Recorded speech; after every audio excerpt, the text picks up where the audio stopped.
Selanjutnya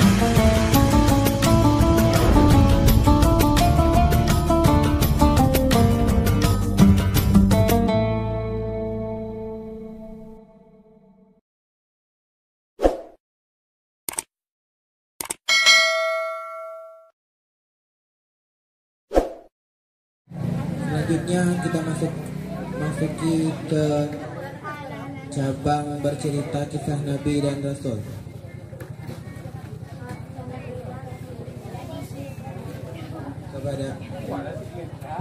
Kepada peserta dengan nomor urut 1 kami persilahkan.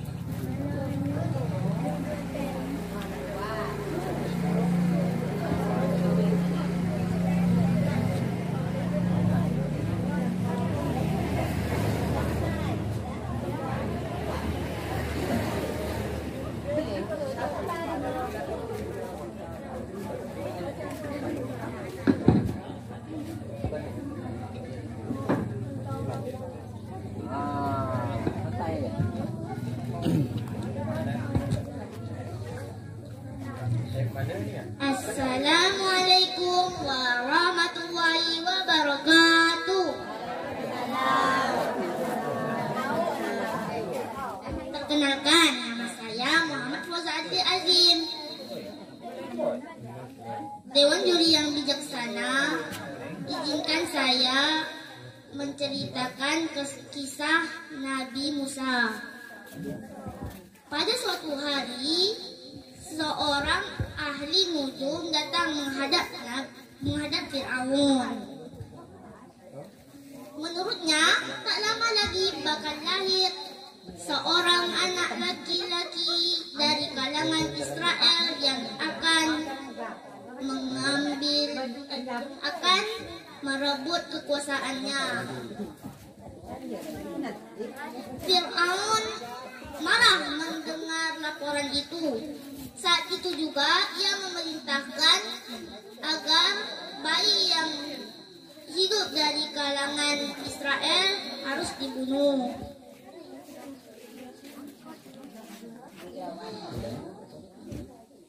Musa dilahirkan dari sepasang suami istri, yaitu Yukabat dan Imran. Setelah mengetahui bayi yang dilahirkannya laki-laki, mereka panik. Jika tak disembunyikan, maka akan dibunuh oleh Fir'aun. Ibunda Nabi Musa sangat sayang pada bayinya yang sehat lagi lucu.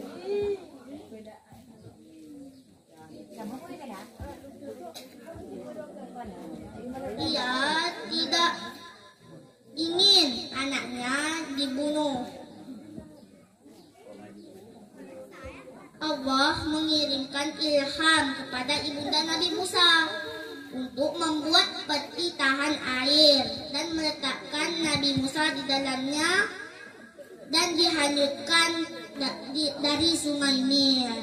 Kakak Musa ditugaskan untuk melihat kemana arah peti itu berada dan di tangan siapa peti itu ditemukan. Ternyata peti itu ditemukan oleh putri Fir'aun. Setelah dibuka dan tahu isinya adalah bayi, mereka bawa ke hadapan ibu mereka, yaitu istri Fir'aun yang bernama Asia. Asia sangat senang melihat anak itu. Ia ingin mengangkat anak itu. Ia mengungkapkan perasaannya kepada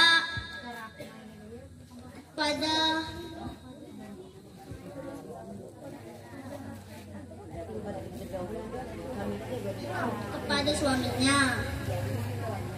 Awalnya ia menolak, tapi karena bujukan istrinya, akhirnya ia mau.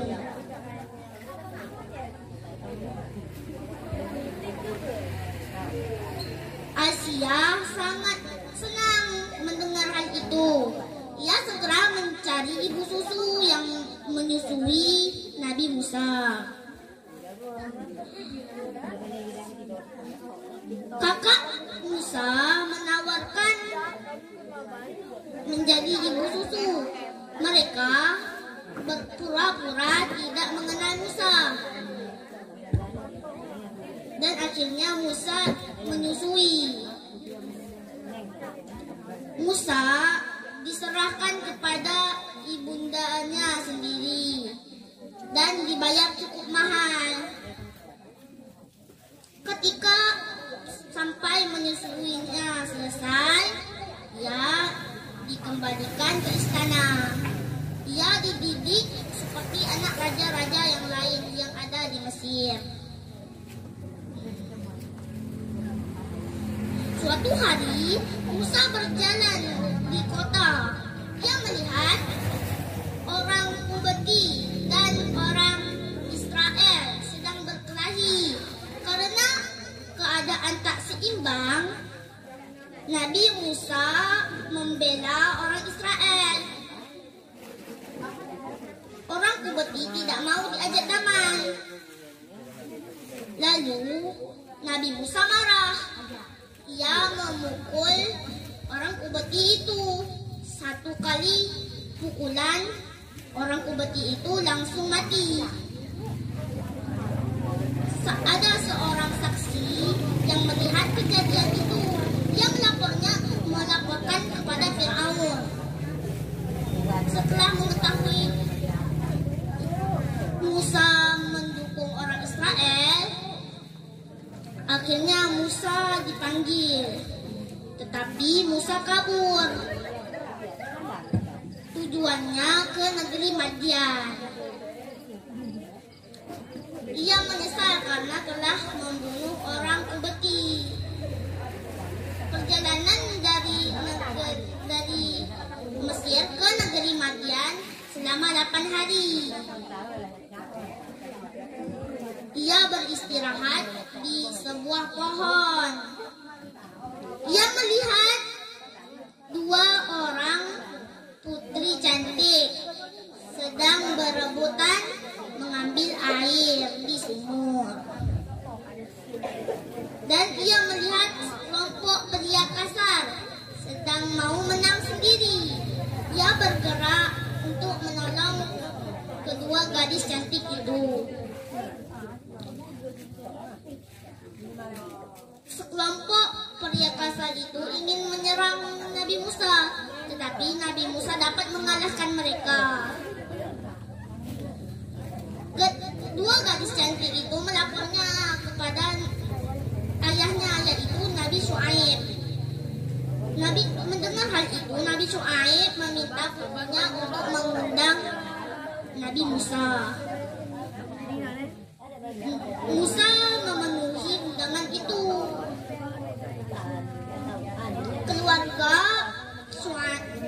Keluarga mereka sangat senang melihat kedatangan Musa yang sopan, jujur, lagi bijaksana dan dapat dipercayai. Lalu Musa menceritakan halnya. Mendengar hal itu, Nabi Syuaib memerintahkan supaya Nabi Musa tinggal di rumahnya agar tidak dapat dicari oleh orang-orang yang ada di Mesir. Nabi Syuaib berniat ingin mengawinkan Nabi Musa dengan salah satu orang putrinya. Dia mengasihi Nabi Musa untuk mengembalakan domba-domba peternakannya selama 8 tahun untuk mas kawinnya. Malahan Nabi Musa menambahnya menjadi genap, menjadi 10 tahun. Nabi Musa hidup bahagia dengan istrinya. Suatu hari, Nabi Musa ingin pulang ke negeri Mesir,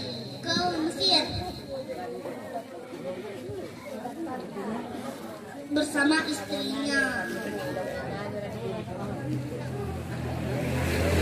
Di suatu malam, ia tersesat.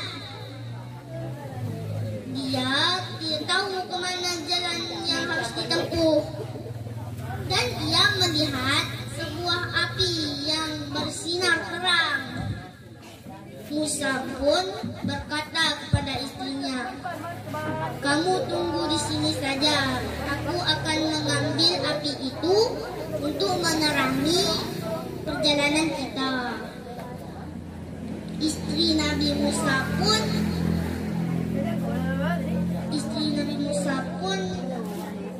menepatinya. Setelah Nabi Musa mendekati api itu, ada sebuah bisikan, yaitu, "Hai Musa, sesungguhnya aku adalah Tuhanmu, maka tanggalkanlah terompahmu. Sesungguhnya engkau memasuki lembah yang suci." Oke, cukup lah ya. Waktunya 15 menit. Oke, tepuk tangan untuk peserta nomor 1. Salamnya ada. Betul. Assalamualaikum warahmatullahi wabarakatuh. Waalaikumsalam warahmatullahi wabarakatuh. Selanjutnya kami panggilkan peserta dengan nomor urut 2. Silakan.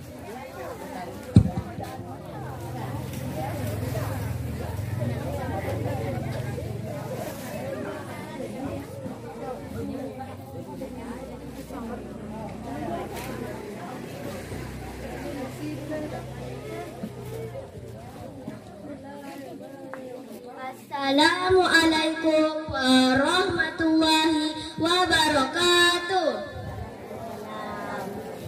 Perkenalkan, nama saya Rima Yulia Adinda. Pertama-tama, marilah kita panjatkan puji dan syukur atas kehadiran Allah Subhanahu wa Ta'ala yang pada hari ini kita masih dapat berkumpul di acara Semarak Ramadan pada tahun ini. Dan tidak lupa kita kirimkan salawat beserta salam kepada Nabi besar kita, Nabi Muhammad SAW, dengan mengucap Allahumma salli ala Sayyidina Muhammad wa ala ali Sayyidina Muhammad. Yang saya hormati Dewan Juri sekalian, yang saya hormati Ibu Kades Desa Persiapan Kebunyiur, dan yang saya hormati Bapak, Ibu, dan teman-teman yang datang di hari ini. Pertama-tama saya akan menceritakan kisah Nabi Isa alaihissalam. Teman-teman mau mendengarkannya tidak? Dengarkan ya. Maryam sejak kecil diasuh oleh mendiang Nabi Zakaria. Ia adalah gadis yang baik budi pekertinya. Semenjak menginjak usia dewasa, ia tidak pernah berhubungan dengan lelaki manapun. Pada suatu hari, datanglah seorang malaikat menghampiri Maryam dan berkata bahwa Maryam akan mengandung anak laki-laki yang kelak akan menjadi nabi dan rasul. Tentu saja Maryam kaget, bagaimana bisa ia mempunyai seorang anak, sedangkan saja ia belum bersuami. Kemudian malaikat itu kembali menjawab, tidak ada yang tidak mungkin bagi Allah. Jika Allah sudah berkehendak, ia cukup berkata, jadi, maka kehendaknya pun jadi. Kemudian benar, tidak lama setelah itu Maryam pun hamil. Segera saja ia menjadi cemoohan masyarakat di sekitarnya. Untuk menghindari hal itu, Maryam mengasingkan diri dari masyarakat sekitarnya. Ia melahirkan seorang anak di bawah sebatang pohon kurma yang diberkati Allah. Bayinya lahir dengan selamat. Setelah keadaannya pulih, Maryam pun kembali ke rumah dengan membawa bayinya itu.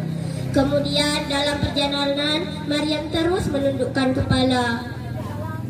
Sambil menundukkan kepala, ada segerombolan masyarakat datang kepada Maryam dan bertanya, bagaimana mungkin gadis yang tekun beribadah bisa hamil bisa mempunyai anak tanpa seorang suami.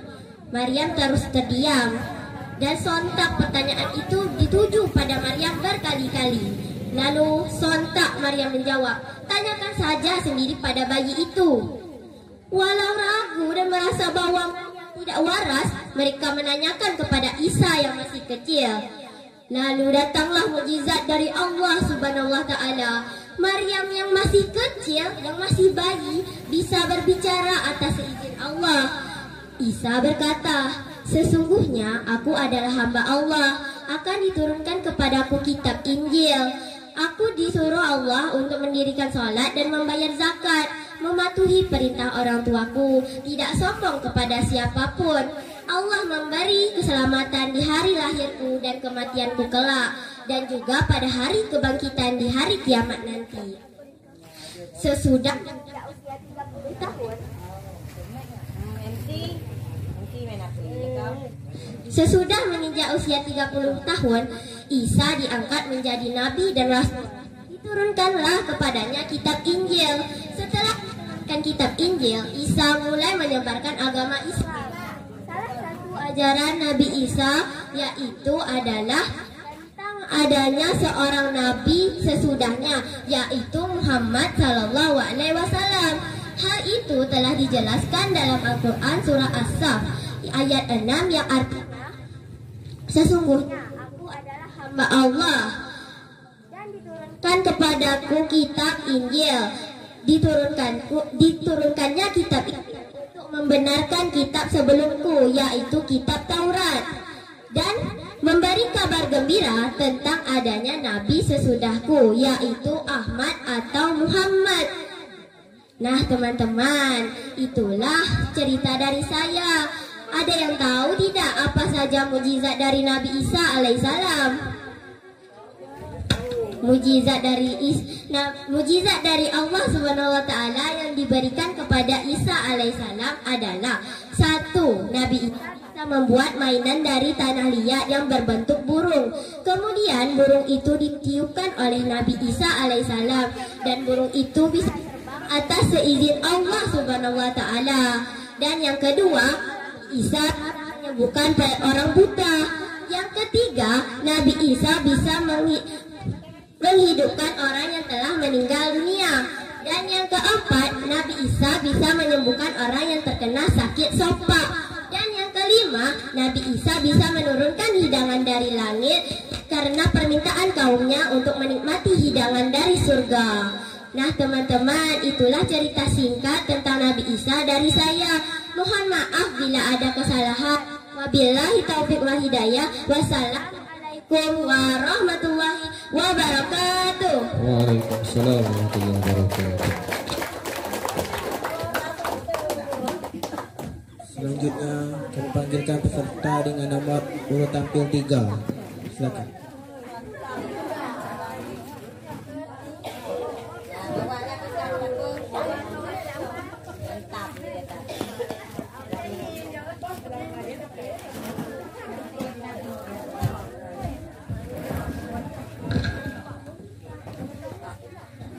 Assalamualaikum warahmatullahi wabarakatuh. Perkenalkan, nama saya Ulparahmi. Saya akan menceritakan sejarah singkat Nabi Musa alaihissalam. Nabi Musa dilahirkan di negeri Mesir pada pemerintah Raja Fir'aun. Ibunya bernama Yukabat dan ayahnya bernama Imran bin Yashar. Raja Fir'aun seorang raja yang zalim dan kejam. Raja Fir'aun mengeluarkan undang-undang yang ada bacaan ketika bayi laki-laki lahir harus dibunuh, dan apabila lahir bayi perempuan dibiarkan hidup saja. Ketika Nabi Musa lahir, ibunya takut sekali bahwa Nabi Musa akan dibunuh, tetapi Allah menyuruh ayah Nabi Musa untuk membuat peti dan menaruh Nabi Musa ke dalam itu dan dihanyutkan ke sungai Nil. Ibunya takut sekali karena takut dibunuh Raja Fir'aun.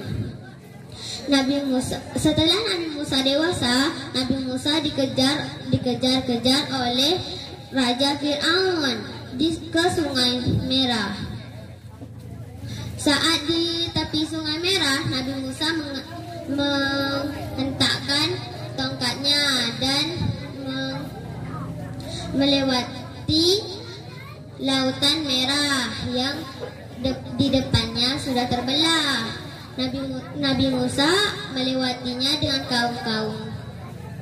kaum-kaumnya.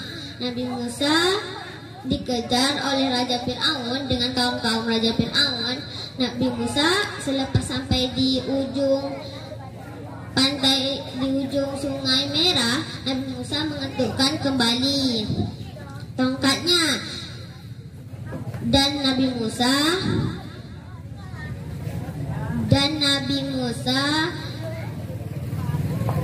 pergi ke tempat Palestina yang dilewatinya dari Sungai Merah.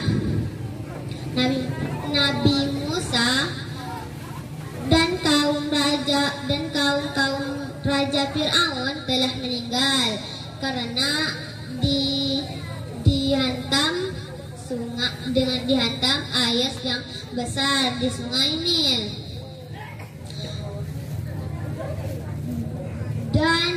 Dan selepas sampai di Palestina, Nabi Musa dan kaum-kaumnya baru tahu di sana ada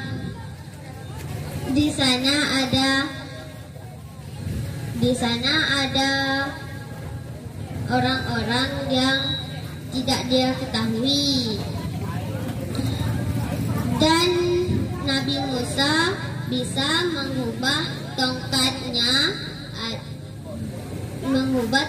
menjadi ular yang besar dan menghentakkan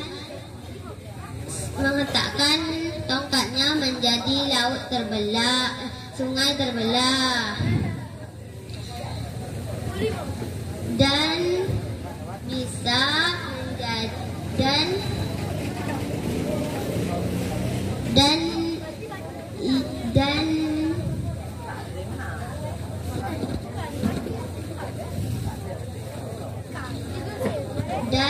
itulah cerita Nabi Musa yang diringkas yang singkat dan itu yang saya ketahui saja. Wabillahi taufiq wal hidayah. Assalamualaikum warahmatullahi wabarakatuh. Waalaikumsalam warahmatullahi wabarakatuh.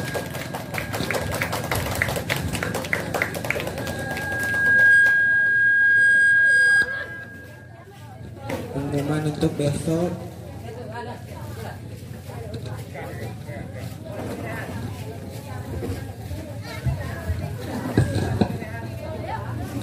Pengumuman untuk besok lomba